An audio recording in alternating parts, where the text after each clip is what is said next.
Hello, and welcome to NTU's Teacher Training Podcast specialising in GCSE Physics. Today we'll be focusing on common misconceptions in the topic of forces and how you as a teacher can overcome these. Generally, the best way to help understand difficult topics or overcome misconceptions is to use visuals, which may be particularly helpful for neurodivergent students, or to use analogies. This brings us to our first misconception, which is most common amongst teachers. So our first misconception is to do with Newton's third law, which is every action has an equal and opposite reaction. Usually, to demonstrate this, a teacher will push both of their fists together to demonstrate said equal and opposite reaction. However, this isn't correct for Newton's third law. In fact, it's closer to Newton's first or second law. This is because in this case, both fists have their own forces instead of one of them simply having a reaction force. A better analogy in this case may be to push on a table or wall and show that it doesn't move or break. Another idea that students often struggle with is that a constant force is needed to keep an object moving. A lot of the time it's hard to grasp for some students that an object can move without having a force acting on it at all times. This can easily be demonstrated by pushing an object, such as a book, across a slippery surface and watching it slide.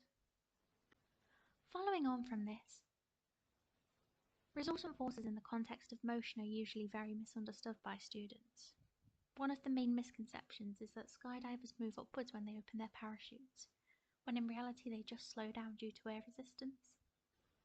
However, one of the biggest misconceptions in GCSE physics is that a moving object always has a resultant force. So to overcome this, we're going to use a simulation to help visualize what actually happens in that scenario.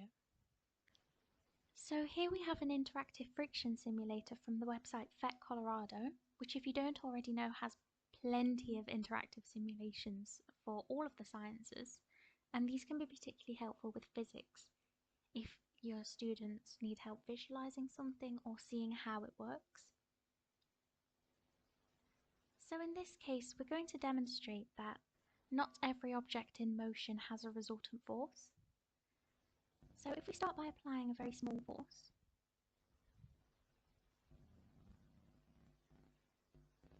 it won't start moving until there is a resultant force. But if we look at the speedometer in the top left, we can see that the object is accelerating because it has a forward resultant force. And if we increase it further, our object will just speed up until it reaches its terminal velocity. And now there's no forwards force, only a backwards force, so our object is decelerating.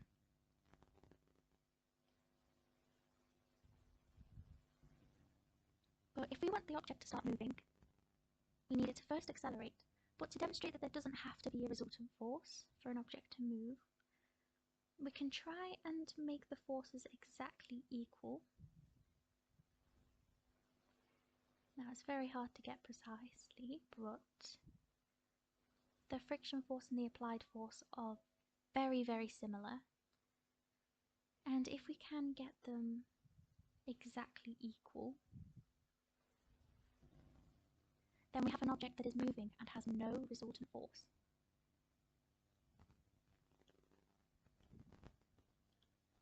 So thank you very much for listening, and hopefully this short video provided some insight into misconceptions and how to handle them in physics. But the main takeaway from this is that visualization is typically the best method of understanding things for students and teachers alike.